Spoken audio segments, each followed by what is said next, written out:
بسم الله الرحمن الرحيم. الحمد لله رب العالمين والعاقبة للمتقين، والصلاة والسلام على نبينا محمد وعلى آله وأصحابه أجمعين. أما بعد، فنتابع درسنا من كتاب حقوق دعت إليها الفطرة وقررتها الشريعة لفضيلة الشيخ العلامة محمد بن صالح العثيمين غفر الله له ولوالديه وللمسلمين. اینک ما درس‌های خود را دوام می‌دهیم از کتاب حقوق دعت الیها الفطرة و قررتها الشریعه، یعنی آن حقوقی که به جانب این حقوق فطرت، یعنی فطرت سالم دعوت و فرا خوانده است و اینها را شریعت چکار کرده است؟ مقرر کرده است و انیخت کرده است و برقرار کرده است و اعتراف کرده است و رسمی کرده است. کتاب از آن شیخ علامه محمد بن صالح العثیمین، سال تولدش 1347 و سال وفات 1421، در سن 74 سالگی وفات کرده است. از سال وفاتش تا این سال، یعنی تا 1434 13 سال شده است. از کتاب شیخ ما یعنی سه حق گذاشتیم که هر کدام از یکدیگر برتر و مهمتر می باشد. یکم حق الحقوق را گذاشتیم و اوجب الواجبات، این حق الله است. دوم حق پیغمبر صلی الله علیه و آله و سلم و سوم حق پیغمبر صلی الله علیه و آله و سلم را حق والدین، سوم حق والدین گذاشتیم. امروز باشد الحق الرابع حق الاولاد، چهارم حق از حقوق دهگانه، این حق فرزندان می باشد. شیخ می فرماید الاولاد تشمل البنین والبنات. وقتی که عرب ها اولاد می گویند، کلمه اولاد شامل پسرها و دخترها می باشد. یعنی که وقتی که ولد اولاد گفتن، این هم دختران در نظر دارده هم پسرها. و حقوق الاولاد کثیره، حقوق فرزندان بسیار هستند.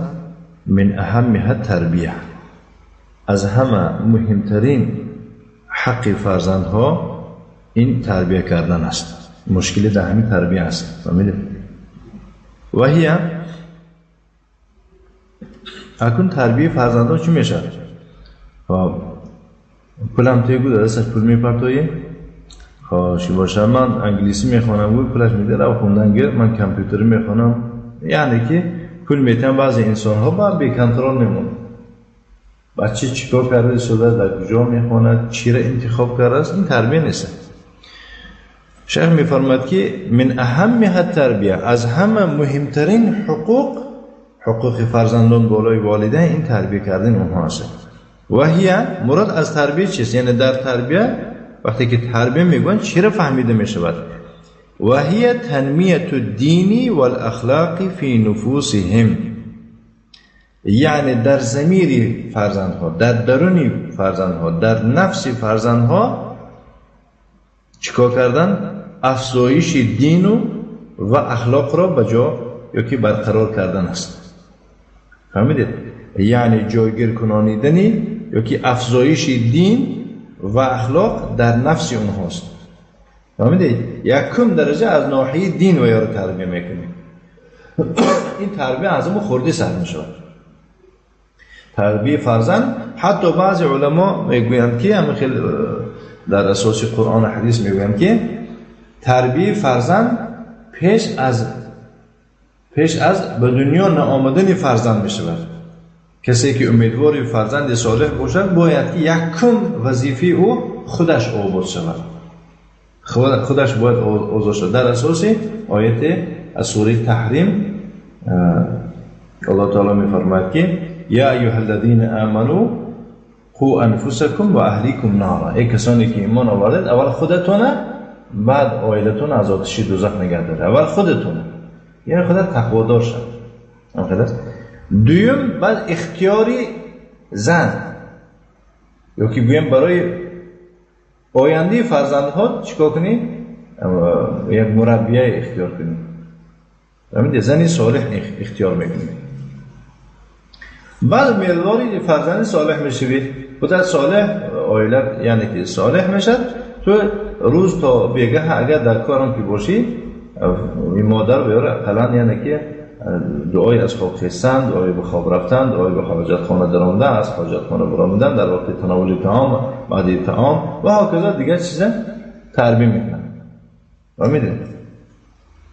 اینه میگن که تربیت الدین یعنی از ناحیه دین افزایش دادن فرزندان و اخلاقشون درست کردن، افزایش دادن در نفسشون حتی یکونو علی جانب کبیر من ذلك تا اون اندازه رو ویا یعنی که در دین افزایش میدهی، در اخلاق افزایش میدهی که وایها در یک پهلوی کلان از دین باشند. یعنی که همه دین در یک کس دیده نمیشه تا اون اندازه رو مثال گیریم تو ویا رو تربیه اخلاقی و دینی میکنی که پهلوی جانبی بزرگ میبینی در اونها دیده میشه. جانبی بزرگ پهلوی یا که بگیم پهلوی بزرگ از دین رو در وحی باید که دیده شود. نمیدید؟ یعنی که باید همین دیدی که آدم بود که این دین آدمی دیندار است، این آدمی مؤمن مسلمان است، اخلاق دارد. الله تعالی میفرماید بود است سبحان الله اینجا.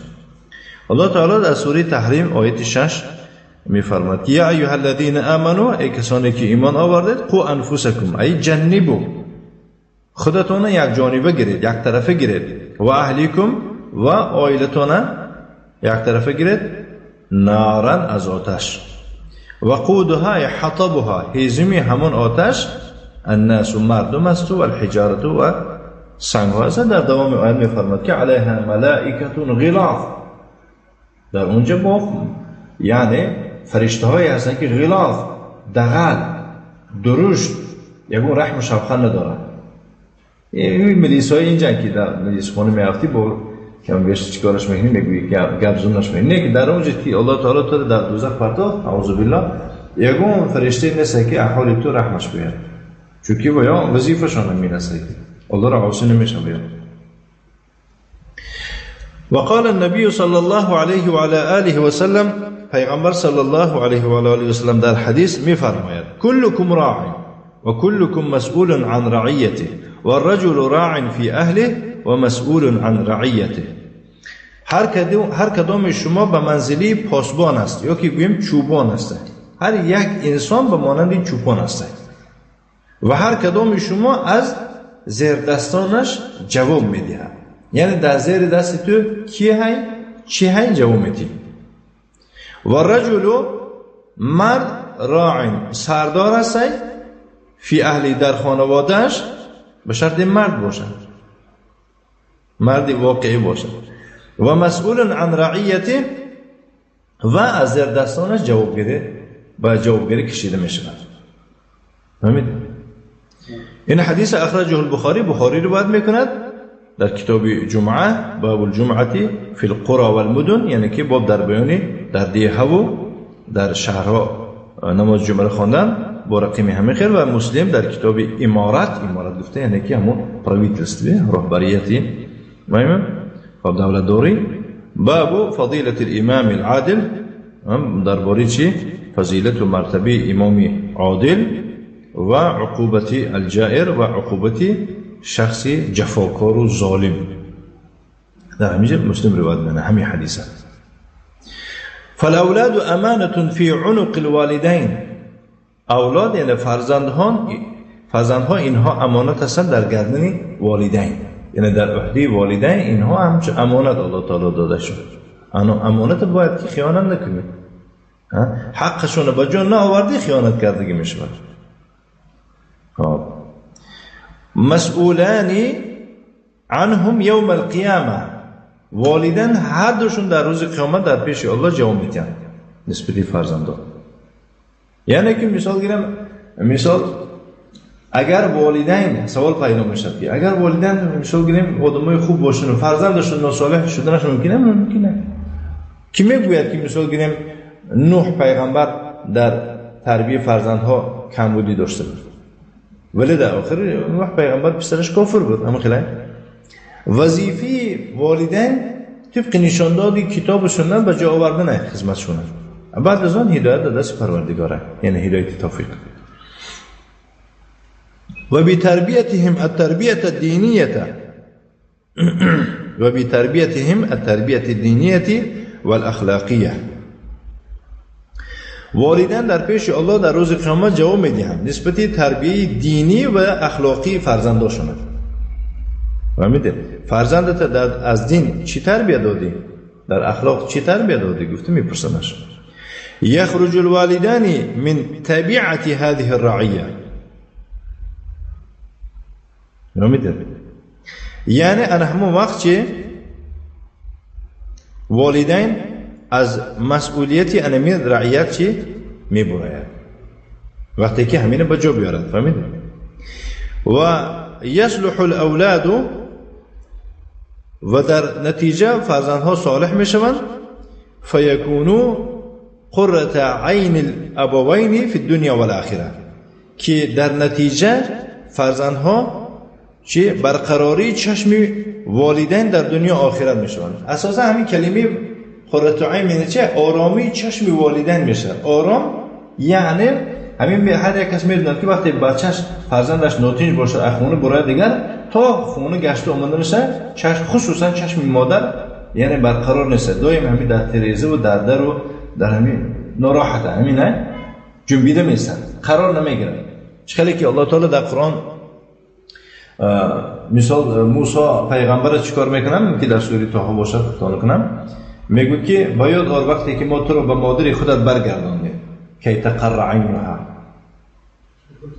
چشماش چی شوند؟ آرام شوند. گفته چون که وای موسی را آخر مادرش در سن کودکی او را در گهواره گرفته، گویم در چی پرداخت، گویم در دریای نیل پرداخت و در دست فرعون فرموده. هم فهمیدید؟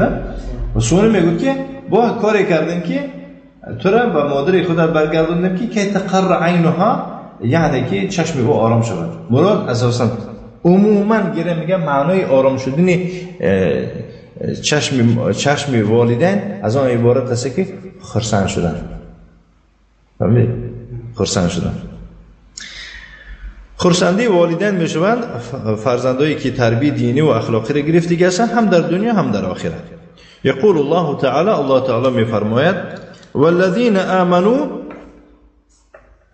والذین آمنوا واتبعتهم ذریتهم بإيمان الحقنا بهم ذریتهم وما ألتناهم من عملهم من شيء كل امرئ بما كسب رهين.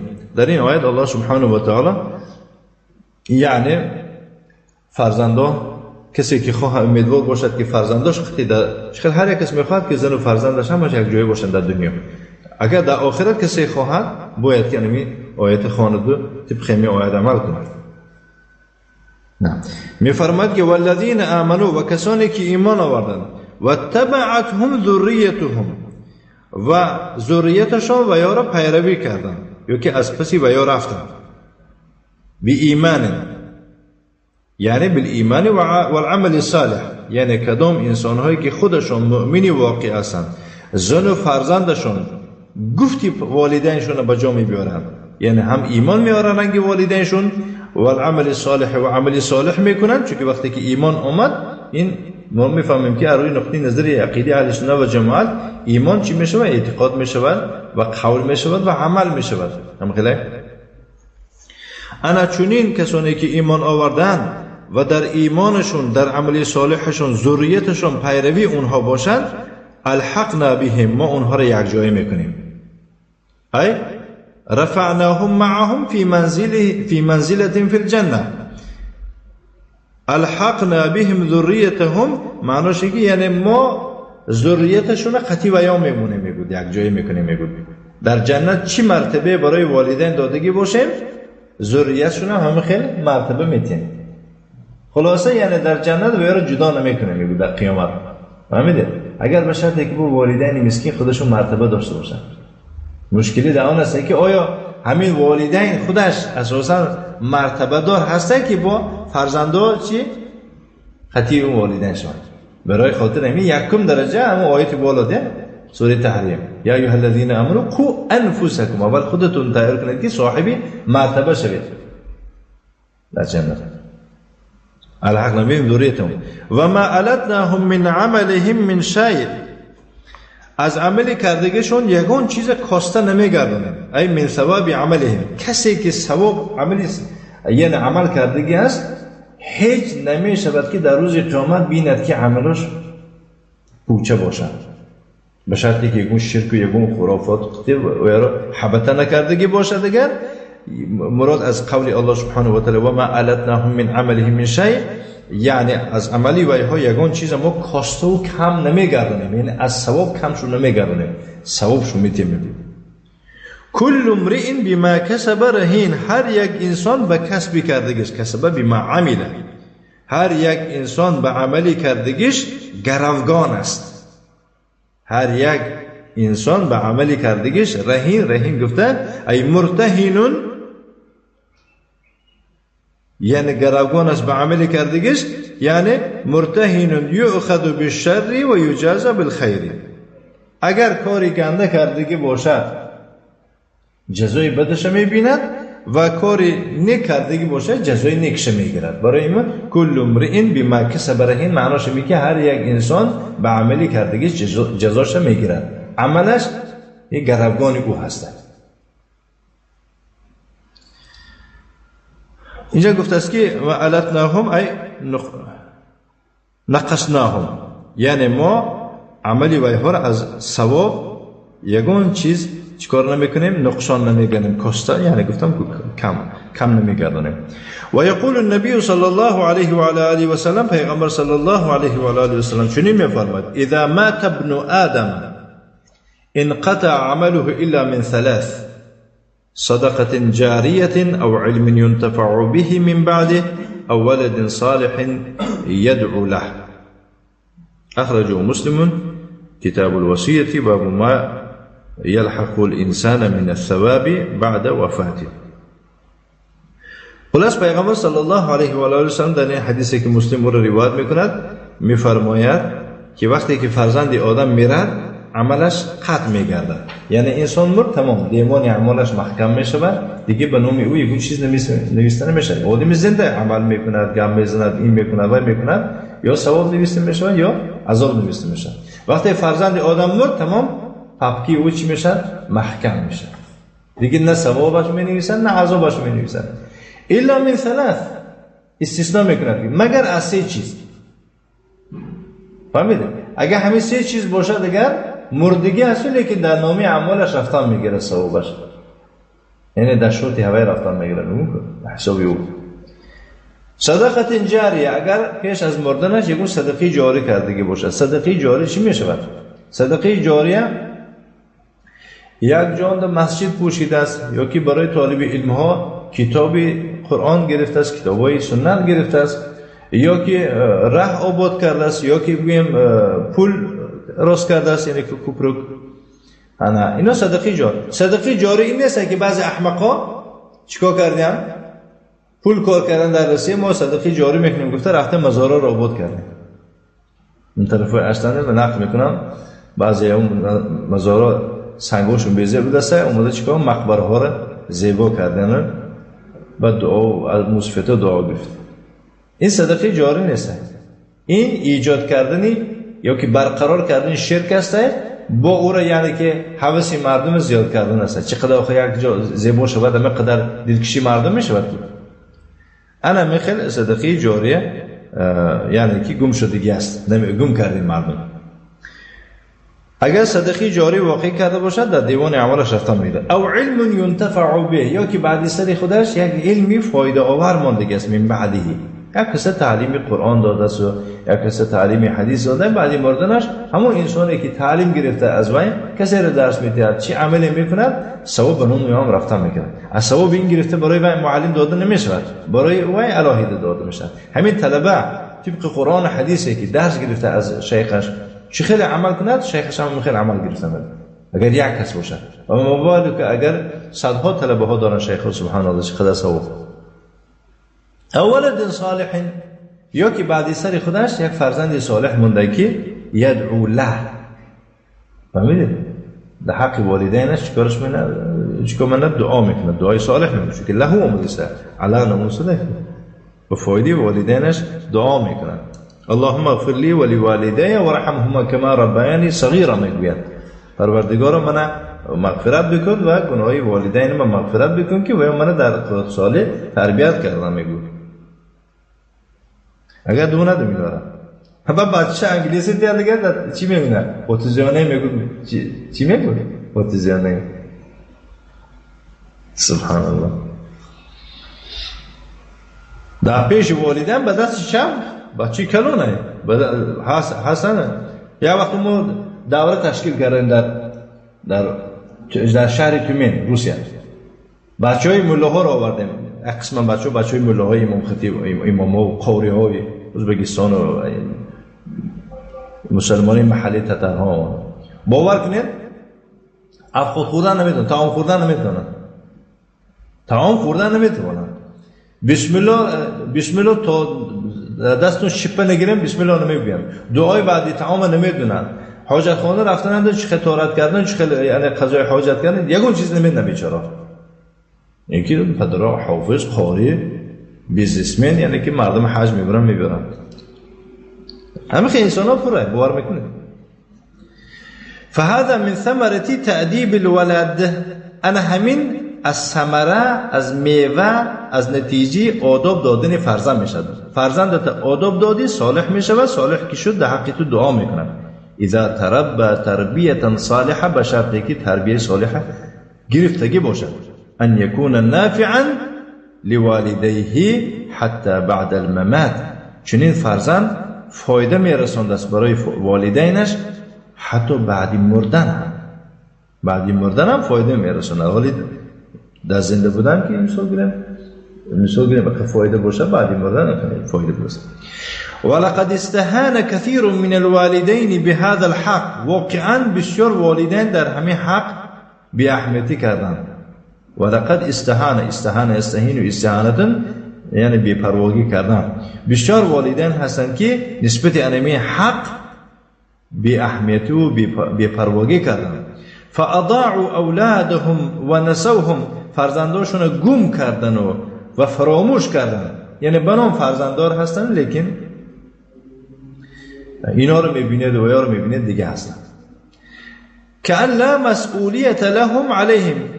خودی که بالایشون یگان مسئولیت نباشد به فایده فرزندان. خودی که اینها جوابگر نباشند یعنی که از این فرزندها.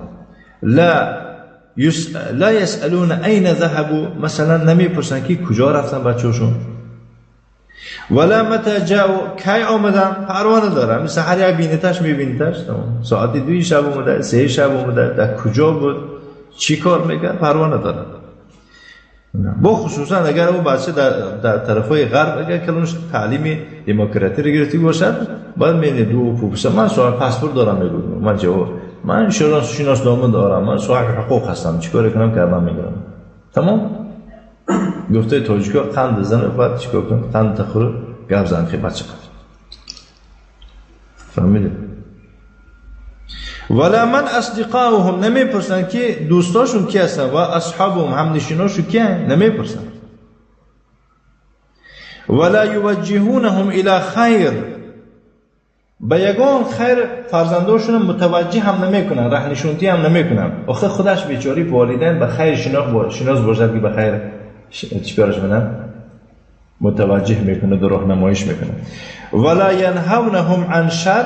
از کاری بد من نمیکنم فرزنداشون. برای چی؟ آخه خودش همین کاره. آخه خودش سیگار میکشه و میگه که بچم سیگار نکشه به ضرر داره. میگه من نمیگم که من فرزند نمیگم که آخه پدر میگم. بسیار کسانی میبینن که برای پدرشون همون خورده نوش کشوندگیان یا که سیگار کشوندگیان آسته چیکار میکنن؟ توی از سنجیم چیکلایی پدر نمیکنه سیگار کش میشونه نسخه آمده. و من العجب ان هؤلاء حریصون كل الحرص على اموالهم. از همه عجایبش از آن عبارت است که با همین والدین میبینید، همین والدینی که نسبت فرزندان پروا ندارن، تمام یعنی به نهایت تلاش و کوشش کننده است نسبت مال خودشان. نسبت مال چنان چشم گرسنه هستند درباره به حفظها و محافظت کردن و تنمیتها او را چیکار کردم 1 سوم 2 سوم شود. فهمیدید؟ 1 سوم 2 سوم شود، کرسی دلار فرومده است خیلی هم اهمیت سهم میدهد. و سحر علی ما یصلحها، شباش میگود به بیدارخوابی میگذراند به خاطر اصلاح مال خودش. چیکار کنم که 1 گوسفندم 2 تا شود، 10 گوسفندم 20 تا شود، 20 تا 30 تا شود، امیخل. مع انهم ينمون هذا المال و یصلحونه لغیرهم غالبا اگر اهمیت یادمی انسان ها این مال تربیه میکنند و میرویانند و افزایش میدهند و زیاد میکنند، اصلاح میکنند در آخر برای غیرشان. چقدر پدرها هستن که مال جمع کرده است و نخورده مرده است. حتی بعضی انسان ها هستن که برای فرزنداشون مال نمیتیند. این قرض داده است. من انسان رو میشناسم والله در قزاقستان، این چقدر هزار داده و چقدر هزار داده است، همه رو داده، اما خشتباری نزدیک خودش دادگی نیست. مرد رفت، یگان کس یعنی نامده در وقتی مردنش بود که همین بیچاره اما قپولی کارو کرده است، مثال گیریم برای ما میداده قپول برای من همه خب کرد. یعنی بسیار کسایی هست که ذخیره خیلی بیچاره و فرزند من نداشت، عموما میگه یعنی که خیلی داده رو اکو خشتبار داشت. اما الاولاد فلیسوا منهم فی شیء، اما بچه ها باشن، فرزندا باشن، از ویها در یگان چیز یعنی که ویا خودی که نیستن. مع ان المحافظه علیهم اولا، با وجودی که فرزندا را محافظت کردن این اولا هست، این ضرورتر است و انفع فی الدنیا و الاخره، فایدهش در دنیا و آخرت بیشتر میرسه دیگه. این فرزندا اون مال یک قسم مال است که فایدهش میرسه، لیکن مال بسیار حتی در روز قیامت تو را پیش قدم نمیگرداند. در روز قیامت از همه صالح های بایی که بای هستن صالح هستن ولی در آخر به جنت داخل میشن اگر الله نصیب شکنه. آخرون کسانی که به جنت داخل میشن از مؤمن مسلمان ها بای ها میدارن و آدمای بنده جنت میدارن، لیکن دیده فرزند باشد دیگر نفعش فایدهش بسیارتر میرسد. وكما أن الوالد يجب عليه تغذية جسم الولد بالطعام والشراب وكسوة بدنه باللباس، كذلك يجب عليه أن يغذي قلبه بالعلم والإيمان.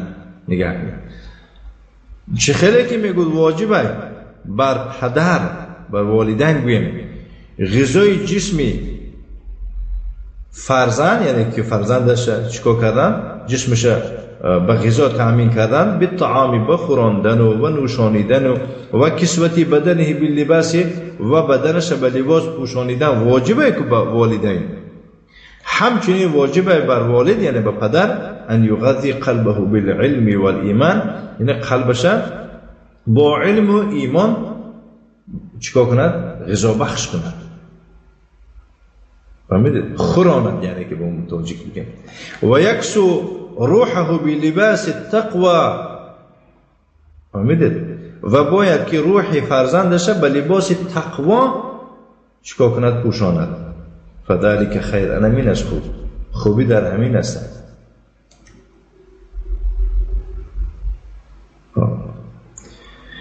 و ان من حقوق الاولاد ان ينفق عليهم بالمعروف من غیر اسراف ولا تقصیر. و دیگری از حقوق فرزندان بالای والدین از آن عبارت است که باید فرزندان را نفقه کرده شود بالمعروف طبق نشانداد شریعت. چقدر که مثال گیریم دلت میکشد یا که چقدر که دلشون میکشد، نه، طبق نشانداد شریعت بالمعروف. و میفرماید که من غیر اسراف، در وقتی پول و پیسه دادن خوراندن پوشوندن اسراف نباشد و چی زخنگی هم نباشد. فهمید؟ یعنی نه از حد زیاده نه از حد کم. بعد در بعضی خوجگی هستن، بعضی مردا هستن که خودش رفته در مهمونی، در توی و در معرکه ها چیکار میکنه، گوشت گوسفند خورده که مزه راحت میکنه میگرد، اما خوننده چیکار میکنه، 1 کیلو گوشت میبره یک ماهنده با هوایی هم چیکار میکنه، هر سحر میپرسه، هر نیم روز میپرسه میگه که باید گوشت کو داداش میگو فهمیدید؟ با اگر من با داده ایگون کاسه اگر بسیارتر اگر گوشت بینه دیگر دار میزنه بسیار زنش که میگه تو چیکار کردی زندگی من بتون به خرابی آورده ساده گوشت بسیارتر مانده میگه.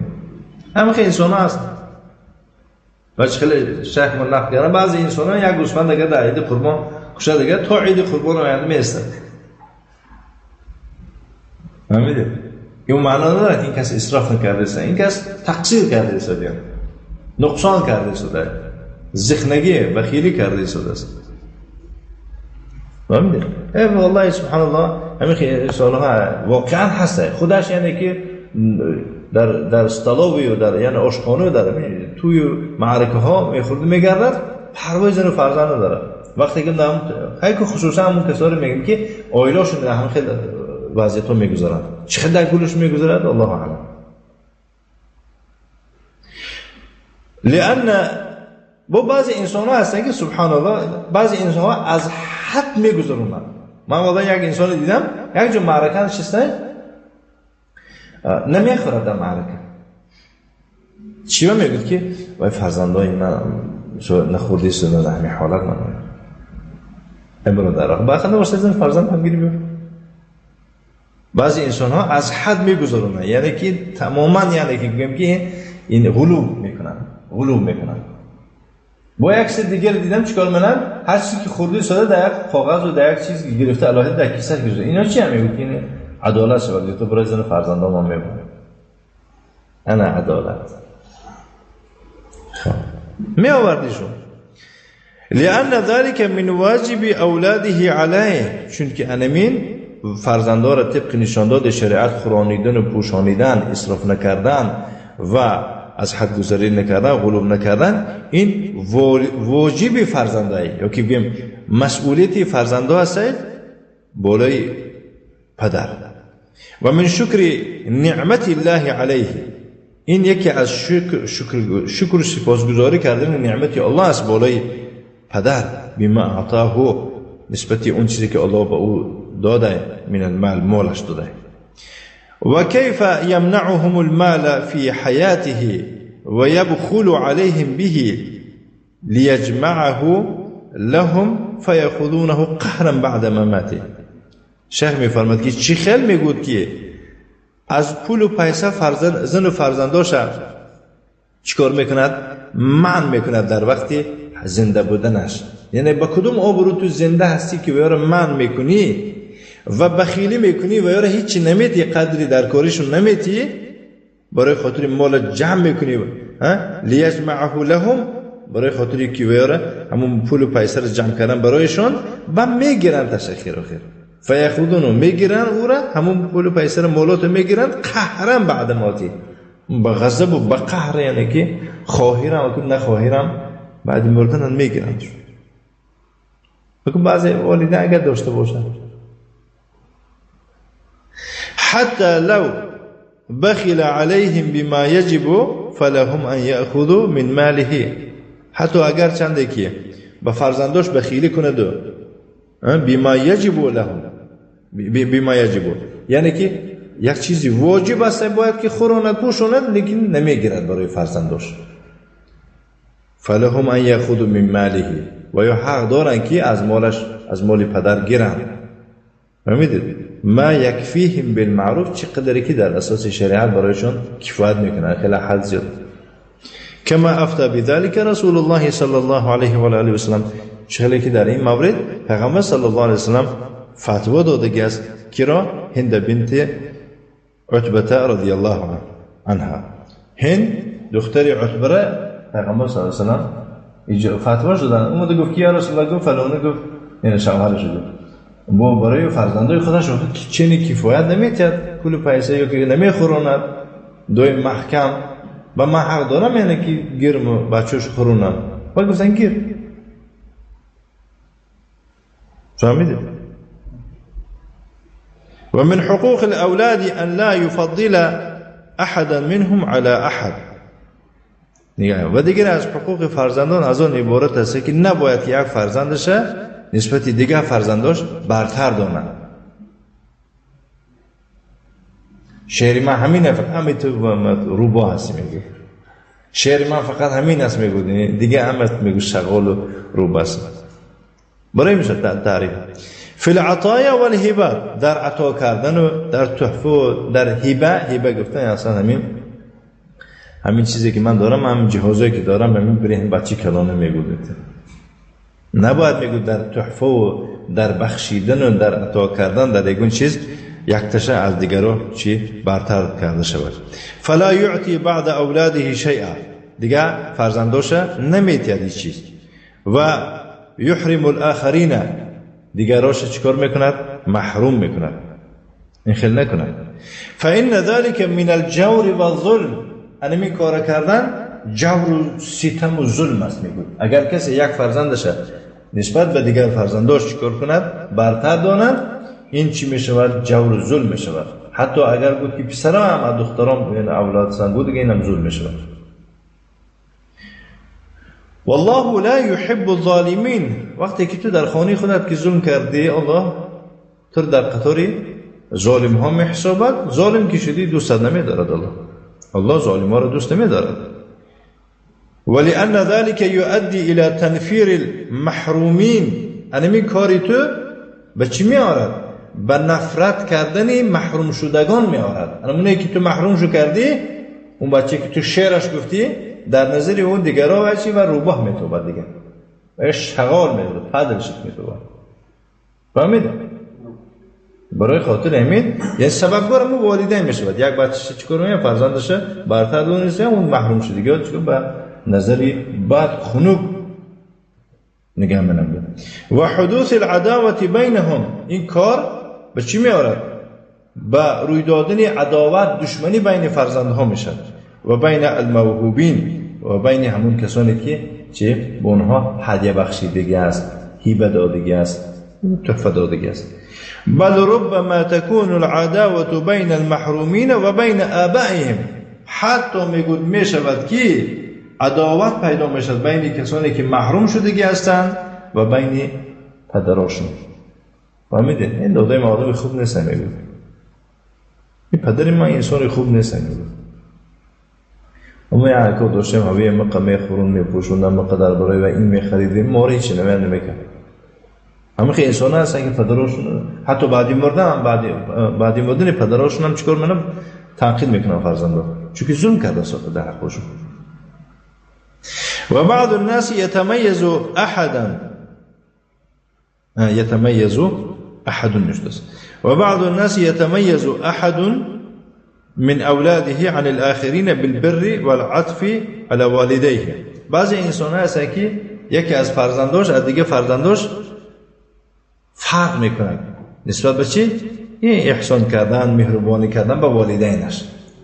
حقیقتا بعضی فرزندان هستن که نسبت والدین بسیار از دیگه فرزندان دیده چیکار میکنن؟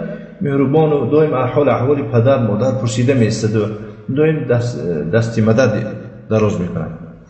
فیخصه بالهبه والعطیه، والدین باشن چیکار میکنن؟ و برای این فرزندی نکوکار خاص هبه و هدیه و تحفه میبخشن. من اجل ما تمیز به من البر. برای چی؟ برای خاطر آن که از جهت نیکی از دیگران فرق میکند. این فرزند هم گفته ولكن هذا غیر مبرر لتخصیصه. این میگود غیر مبرر به سبب این کار که بچی من یعنی که فرزندی من از دیگرها به سبب نیکی فرق میکند گفتن، بنابراین من این مخصوص هدیه میبخشم گفتن، این میگود مبرر نمیشد. میگود یعنی این سفید کردن نمیشد. مبرر گفتن اون کسی میگه که خودش سفید میکنه. مثلا میگه که در شریعت معنی تو گناهگار شده ایستادی، تو گناهگار یعنی که فرزندت چیکار میکنی؟ مخصوص جدا کرده، مخصوص هر چی داده ایستادی. بعد میگوید که چی؟ آخه میگود این فرزند من به من بسیار نیکی‌های میکنه، دیگه فرزندام نمیکنه. این شیخ میفرماید که ولكن هذا غیر مبرر، یعنی این این سفید کننده نیست، تو این قطعی خودت سفید کردن نمیتوانی، این بیعیب حساب کردن نمیتونی لتخصیصی برای خاطری تو این و اینه مخصوص از درون فرزنده جدا کردن. فالمتميز بالبر لا يجوز ان يعطى عوضا عن بره. اون کسی که فرق میکند به سبب نیکی کردن به والدین جایز نیست که وی را در عوض نیکیش یگون چیز داده شود. مثال گیریم پدرش با ماشین گرفت برد، پس چیکار کنم؟ پدرش اکیسه یک چیز میگیرد، یگون پول پیسه میگیرد دستش میده. یا که مثال گیریم چیکار میکنن؟ پدر فرزند میبود چیکار میکنن؟ پدرش برده حاجت خانه میشونند و میهنن، بعدی بعد میبود اتیگی چیکار میکنن؟ اتیگی بولشش گرفته یگون پول پیسه میگیرد بچه‌ش. خیلی باید کردن نشود میگود، چون که وای نیکیش خریده ایستاده است. لا يجوز ان يعطى عوضا عن بر. نباید که فرزند نکوکار را در عوض نیکیش یگون چی داده شود. لأن اجر بره على الله. زیرا که اجر ثواب نیکیش به الله است. الله از الله و نماند. این خیلی آدمی که فرزندی که عادت میکنه با پول حتی نیکی کردن، پول صاف شود دیگر نیکیش هم صاف میشه. ولأن تمييز البار بالعطية يوجب أن يعجب ببره. نگاه کنید، زیرا که جدا کردن نکوکار را، نکوکار از دون فرزنده جدا کردن به چی جداش میکنه؟ بالعطیه، به هدیه و به تحفه جداش میکنن. این کار موجب آن است که اون کس، اینمو فرزند نکوکار، به نیکی‌های کردگیش افتخار کردن میره، فخر کن میشود. من میگو دیده در دل شما چه خیلی دودمون چی داد میگو، پدر میگو برای من چی بخشید، اونی که من نیکی منم در حقش میگو. رنگ شما نیستم میگو شما یعنی پشی زن فقط به تربیه زن و فرزند خودت عواره است. من الحمدلله منم زن دارم رنگ شما، منم فرزند دارم رنگ شما، لیکن میگو خدمت والدین کرده شدم. منم میگو دیدیم بر من چی داد، همینو میگو از جهت محنت منه. بعد يعجب یعنی می کارش کنه افتخار منه. و یرا له فضلا. فهمیدید؟ و برایش چیه برتری میبیند. فهمیدید؟ و ان ينفر الاخرین، انمی کار دیگران را به نفرت میآورد. و یستمر فی عقوقه. بعد چیکار میکند؟ و دیگران نه، دیگه فرزنده. و یستمر فی عقوقه. او فرزنده که نافرمان بردار بود، بعد چیکار میکنه؟ میگه که چیزی میگه من گنده بدیم اما گنده میمورم میگه. فهمیدید؟ استمر رو و به انصاف نمیبود، یعنی که اون آق پدر بگیم آق پدرش چیکار میکنه؟ دوام دادن میگیره. ثم اننا لا ندری، نگاه شخص میگه ثم اننا لا ندری فقد تتغير الاحوال. خب ما نمیدونیم که بعضا میشود که وضعیت دیگه میشه، یعنی بعضا میشود که وضعیت و حالت دیگه شدنش ممکن است. فینقلب البر عاقا. میشود که همون چی؟ همون یعنی که فرمانبرداری والدین بیم آق شدنش هم ممکن است. و العاق بار، همون عاقی پدر بود که وای با نکوکار شدنش ممکن است. و به انصاف تو اکجا میدونی آینده فرزنداته؟ لأن القلوب بيد الله يقلبها كيف يشاء. چونکه قلبات در دست الله است، با کدام طرف خواهد به همون طرف او را برمیگرداند. یعنی اگه خواهد گمون نکوکاره و چونکه اون نکوکار الله تعالی ضمیرش میدونه که به خاطر چی کرده است. فهمیدید؟ و فی الصحیحین، صحیح البخاری و مسلم، در هر دو صحیحین، در صحیح بخاری مسلم، عن النعمان ابن بشیر أن أباه بشير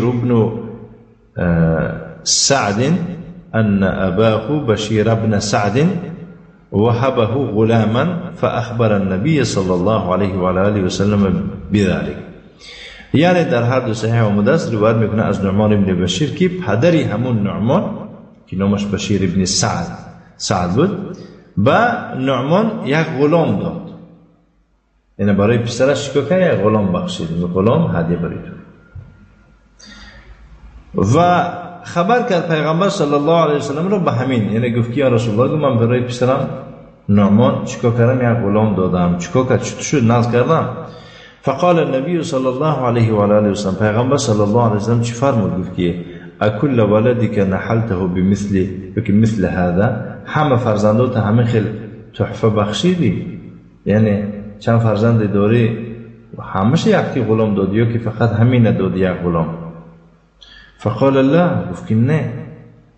فقال رسول الله صلی الله علیه و سلم فارجع، نباشه گردون گیرش کرد. فهمیده؟ گیرش کرد، یعنی نادرست کردی. اخرج البخاری و مسلم روایت میکنه. هم خلاصه مکروه بودن، یعنی که برتری بعضی بچه ها دیگه در مثلا بکن. مهم و فی روایت دیگر روایت چنین آمده است که اتقوا الله و عدلوا بین اولادکم. وقتی که پیغمبر صلی الله علیه و سلم پرسیدنش که همه فرزندات چنین هدیه بخشیدی، تحفه دادی، غلام دادی همشه، وقتی که گفت که نه، و پیغمبر در دیگر روایت گفت که اتقوا الله، از الله ترسید پدرها، و عدلوا بین اولادکم، در بین فرزنداتون عدالت کنید. دیدید؟ این هم حدیث بخاری مسلم روایت میکنه. خب و فی لفظ بود در دیگر لفظ چنین آمده است که اشهد علی هذا غیری، اومده با پیغمبر شاهد گرفت شده است که یا رسول الله، گفت همه خیل کردم، من فرزندم غلام دادم، همچون شاهدیه با پیغمبر و من مرام، اگر نگون که غلامی پدرم به خود کرده است، گفته یعنی من شما را اعلان کردم که من پسر فلان پسرم چیکار کردم، همه خیل غلام دادم، همچون شما شاهد باشید. پیغمبر صلی الله علیه و سلم بعد پرسید که دیگه فرزندات هم دادی همین خیل؟ گفت که نه. بعد پیغمبر گفت که اشهد علی هذا غیر، نباشد در این کاری کردگی غیر مرا شاهد گیر، من در این شهادت نمیدیم، یعنی من در ظلم چقدر شهادت میدم. فإني گفت است که فإني لا اشهد علی جور، من به کار ظلم شهادت نمیدم، تو ظلم کردی. فهمیده؟ این حدیث هم بخاری مسلم روایت کرد. فسمى رسول الله صلى الله عليه وعلى آله وسلم تفضيل بعض الأولاد على بعض جورا. نگاه کنید، پیغمبر صلی الله علیه و آله و سلم برتر دانستنی بعضی فرزندان را بالای دیگر فرزندان چی دانست؟ جور دانست. والجور ظلم و حرام، جور کردن این ظلم است و حرام است. لكن لو أعطى بعضهم شيئا يحتاجه والثاني لا يحتاجه، مثل أن يحتاج أحدنا الأولاد إلى أدوات مكتبية أو علاج أو زواج، فلا بأس أن يخصه بما يحتاج إليه. بود اینجا یک چیز دیگه، بعضی انسان ها ما عدالت میکنن، میگوید فهمیدید 5 فرزند دارد، برای همش 8 چی میگیرن؟ دفتر یخیر میگیرن.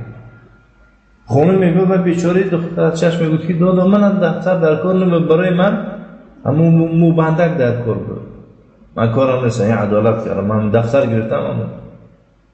فهمیده؟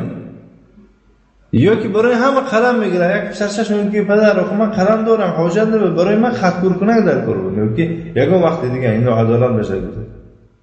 او پگاش میبینه که برای همه هر 5 خط کنک میگه، یعنی نمیدوند انسان با مقامی و عدالت نمیدونه. بعض انسان خیال است که یک کسی دیگه خیلی گفته است که همین 2 تا عائله داشته است، نقل میکنم 2 تا عائله داشته، عدالت شد گفتم انا برای عائلهش مکرون میبرد، یک دیگه شان میبرد مکرون. من گفتم که مرد گفت من مکرون هم الرژی میشم، من نمیفروشم مکرون.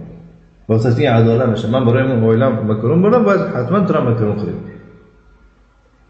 فهمیدید؟ یکش مثلا گوشت گوسفندش برده، انا دیگرشی بهم برده، دیگرش میگه که من خوب گوشت گوسفند تا خند ندارم، نمیتونم آخر دیدم نمیکشه، ولی من گوشت گفت از نه، این عدالت شده نکنه. این عدالت نیست. برای مشایخ میفرماید که لكن لو اعطى بعضهم شيئا يحتاجه، ولی میگه اگر پدر برای بعضی فرزنداش یک چیزی هست که همون چیز به احتیاج دارد فرزندش، و ثانی لا يحتاجه، دویم فرزندش میگه که من در کار نیست، و در کتاب زبان عربی خوانده باشه دیگه میگه که اینی ذاهب الى السوق، انا ساذهب الى السوق، من به بازار میرم، ما طلباتكم، چی طلب داره شما؟ با یک بچه میگه برای من این در کاره، دخترش میگه برای من این در کاره، فرزندش میگه این در کاره. فهمیدید؟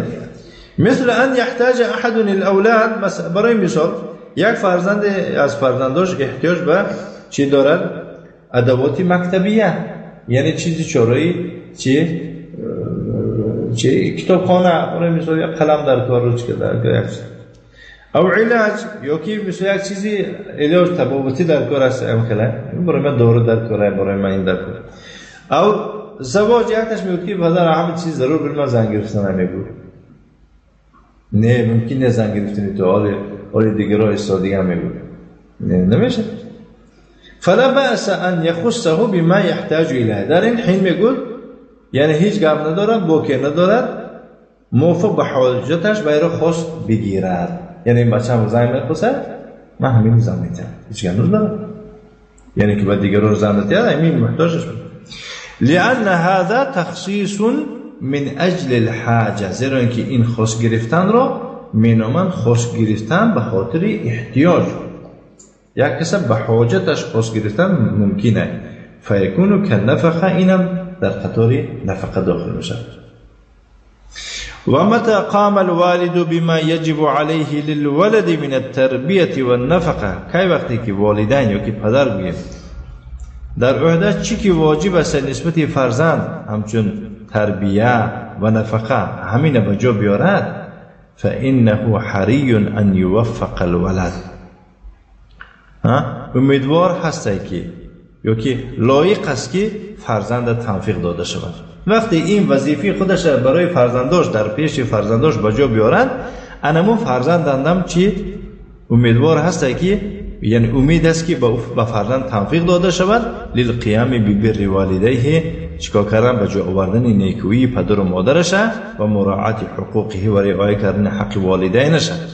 و متى فرط الوالد، کی وقتی که والد یعنی که از حد گذری کند، غلو کند، تجاوز کند، کمبودی کند، بما یجب علیه، اون چیزایی که بالای عهده خود بچه در عهده واجب است، من ذلك، همون چیزایی که گفتیم مثلا نفقه کمبودی کند، در تربیه و کند، کان جدیرا بالعقوبه، لایق است به عقوبه، یعنی به جزا گرفتن چی میشه؟ لایق میشه، حق بر میشه. بیان ينكر الولد حقه، که با فرزند چیکار کنه؟ حقش منکر شود، انکار کند، پایمال کند حق والدینش، و یبتلا بعقوقه، چنین والده یا چنین پدر یعنی به حقوق فرزندش مبتلا کرده می شود، گرفتارش می کند، جزاء وفاقا، فهمیده؟ یعنی که یک عقوبتی موافق به همون عملی کردگیش می دیدش. و کما تدینو تدانو، یعنی که و چی معامله که کنی همه خیلی معامله میبینی، یا که به دیگه تعبیر بگویم اگر چی کاری همان را میگیری، چی کاری همان را میگیری، یعنی که نکویی نکردی در حق فرزندات، چی خیلی نگران نکویی میشی از طرف حقوقشون پایمال کردی، چی خیلی تو مثال گیری منتظر میشی که باید حقیقت رو بجا بیارن. فهمیده؟ چی خیلی میگوین در مثال که جو کار جو میگیرد، گندم کار گندم. وصلى اللهم وسلم على نبينا محمد وعلى آله وأصحابه وسلم تسليما مزيدا، وجزاكم الله خيرا وبارك الله فيكم.